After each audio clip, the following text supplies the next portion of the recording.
वैसे तो तुझ में कोई कमी नहीं है, पर तेरे दांत दांत इतने पीले कैसे हैं बेटा? कैसे मतलब? कोई सर्जरी थोड़ी ना कराई है। वो तो क्या नाम, मैं ब्रश नहीं करती थी तो पीले हो गए। अब क्या करूं? आप कहें तो लाल करवा लूं या फिर काले? यार ये क्या है, क्यों माँ से लड़ रही हो? लड़ रही हूँ?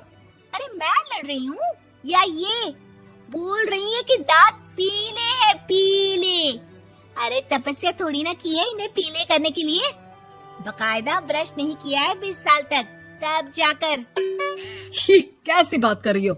ये उस वक्त तो पीले नहीं थे जब हम लोग तुम्हें देखने आए थे। अरे तब साफ करवा लिया होगा डेंटिस्ट के पास जाकर। अब देखो कैसे पीले पीले लग रहे हैं। रंजना सास की तरफ गुस्से से देखती है। फिर शुरू हो गई पीले पीले पीले।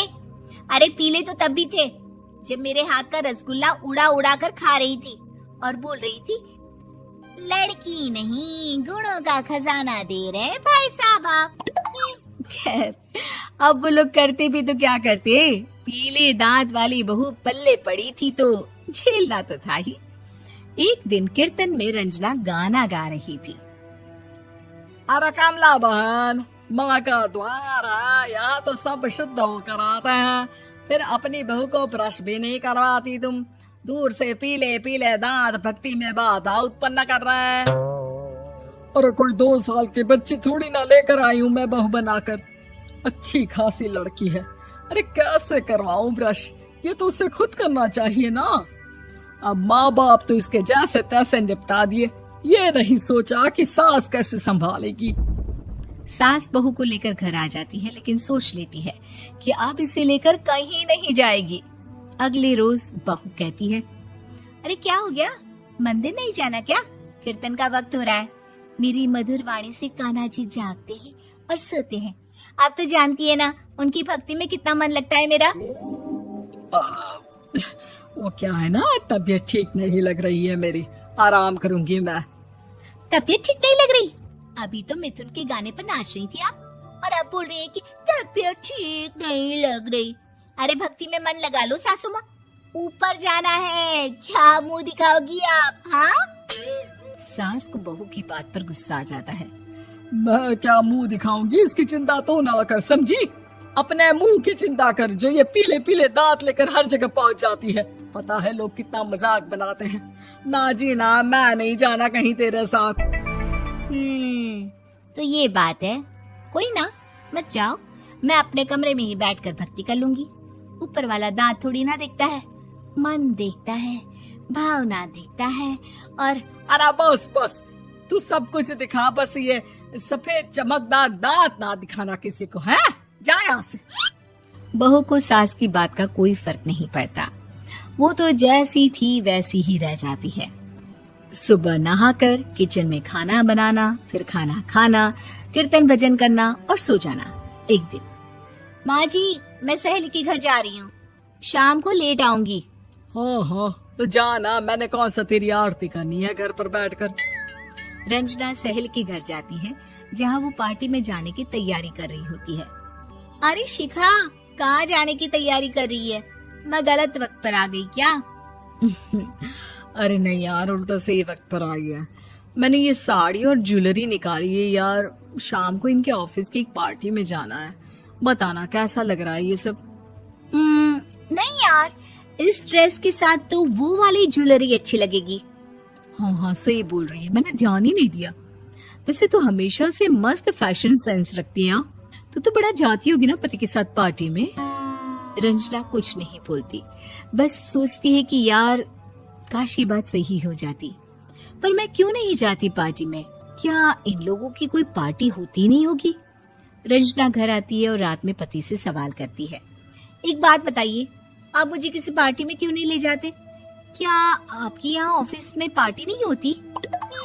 पति बेचारा क्या कहता कि दांत पीले हैं तुम्हारे इसलिए। अरे कोई पार्टी होती नहीं हम लोगों के ऑफिस में, तो कहाँ से लेकर जाऊं? और मार्केट, मॉल, कहीं वीकेंड घूमना, कहीं तो। अरे यार सारे हफ्ते में एक छुट्टी मिलती है, तो सोचता हूँ कि आराम ही कर लूं। क्यों? रंजना मन मार के रह जाती है। पहले कभी सास के साथ मंदिर जाया करती थी, लेकिन वो भी सास ने ले जाना बंद कर दिया। घर बैठी बैठी रंजना बोर हो जाती है। तभी उसे आइडिया आता है और वो मायके जाने का सोचती है। सासू माँ, 2 दिनों के लिए मम्मी के घर जा रही हूँ। अच्छा ठीक है, आराम से जा। और हाँ, माँ से कुछ अच्छी आदत सीख कर आना कि कैसे शरीर के हर भाग की तरह दांतों की सफाई भी जरूरी होती है, समझी? शुरू हो गई ना आप। वो लोग आपकी तरह नहीं है कि छोटी छोटी बात का बतंगड़ बना दे। उन लोगों के लिए मैं मायने रखती हूँ, ना कि मेरे पीले पीले दांत।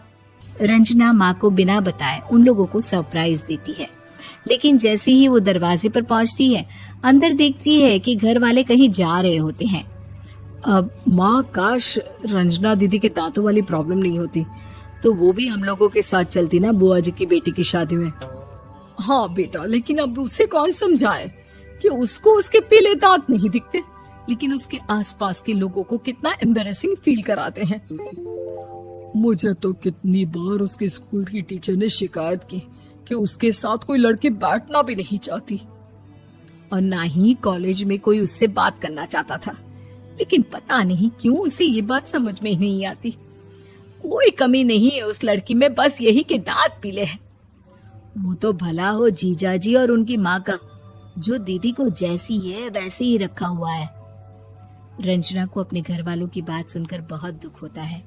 वो सोचती है कि वो क्या करे, लेकिन फिर वो सीधा डेंटिस्ट के पास जाती है, अपने दांत चमकाती है और कसम खाती है कि वो रोज ब्रश करेगी। अरे क्या हो गया? तुम तो 2 दिनों के लिए गई थी ना, पर कोई ना, अच्छा है, चलो आ गई तो। रंजना सास के सामने आकर खड़ी हो जाती है और पूरी स्माइल करती है, उसके चमकदार दांतों को दिखाती हुई। हैं? चले मंदिर?